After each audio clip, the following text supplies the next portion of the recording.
না চাইলেও জীবনে অনেক কিছু মেনে নিতে হয়। মানুষের জীবনে সমস্ত চাওয়া পাওয়া কখনো পূরণ হবার নয়, বা যদিও পূরণ হয় আংশিক, যেটা ধরা যায় না।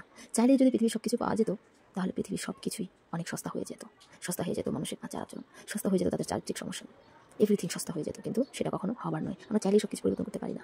হ্যাঁ, হয়তো যে নিজের লাইফ লাইনটা কন্ট্রোল করতে পারবো, এর থেকে বেশি কিছু নয়। তো আসসালামু আলাইকুম, আশা করি সবাই ভালো আছেন। আমিও ভালো আছি, আলহামদুলিল্লাহ। এই ভিডিওটা ঈদের দিন সকালবেলা উঠেই আপুর সামনে রান্না করেছিল, তার একটু ভিডিও আমি তোমাদের সাথে শেয়ার করেছি। এবং তেমন কোনো আয়োজন আমাদের বাসায় হয়নি, কারণ আমাদের সবারই একটু মুড অফ ছিল, যদিও বাট পরক্ষণে সেটা ঠিক হয়ে গেছে। তো আমি একটু ছোটোখাটো আয়োজন করেছিলাম বাসায়, যেহেতু আমাদের বাসায় তেমন লোক নেই। বাট কেউ না থাকলে তো আয়োজন থেকে বিরত থাকা যাবে না। পুরো একটা মাস রোজা থাকার পরে পবিত্র মাহে রমজান আমরা সবাই চাইবো কম বেশি টুকিটাকি নিজেদের সাধ্যের মতো কিছু করার জন্য। হয়তো আমাদের চারপাশে এরকম অনেক আছে যাদের ঈদের দিনও সামর্থ্য হয় না একটু ভালো মুখে দেওয়ার জন্য। এই কথাগুলো ভাবলেই কেমন যেন অনেক খারাপ লাগে। তো যাই হোক বন্ধুরা, ভিডিও তো অনেকভাবেই করা যায়, বাট সময়ের প্রয়োজন। সময় যদি না থাকে তাহলে ভিডিও করা অসম্ভব।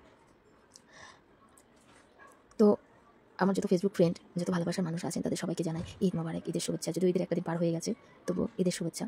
আর এই যে দেখো, আমার কিন্তু রান্নাটা প্রায় কমপ্লিট, আর এখন হচ্ছে খাওয়ার পালা, মানে দুপুরের খাওয়ার পালা। তো দুপুরে যে আমি সবাইকে বেড়ে দিচ্ছিলাম, যদিও বিরিয়ানিটা আমি রান্না করেছি, কারণ রান্না করলে মানুষের মাইন্ড ফ্রেশ হয়ে যায়, বিশেষ করে মেয়েদের।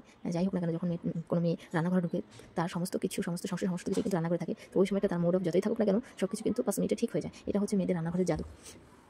তো বন্ধুরা, ভিডিওটা অনেক লং হয়ে যাবে, অনেক বড় হয়ে যাবে। যদিও ভিডিওটা আমি খুব ছোটোভাবে করেছি, এতটা টাইম নিয়ে করিনি, কেননা ঈদের দিন। আর মুড অফের কারণটা হচ্ছে যে আমরা যারা প্রবাসী লোক, আমাদের জীবনে অনেক কিছুই ঘটে যায়, যেগুলো হয়তো চাইলেই সবার সাথে শেয়ার করা যায় না।